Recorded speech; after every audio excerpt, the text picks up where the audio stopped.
હા તો હું કેમ શીખવાડું છું? કેમ કે મારે તમને પૂરેપૂરા માતાના ભગવાનના જ બનાવવા, મારા રામના બનાવવા. પછી આનંદ ચાલુ થાય. આહા, શું વાત કરું.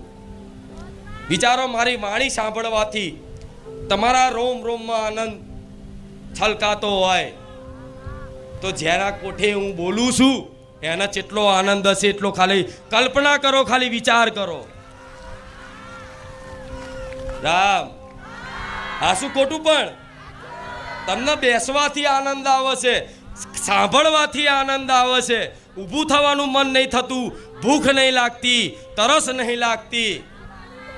તો જેના કોઠે હું બોલું છું, જેના કોઠે હું બોલું છું, જેના કોઠે હું આ પ્રવચન કરું છું, એના કેટલો આનંદ હશે. અપાર આનંદ, અપાર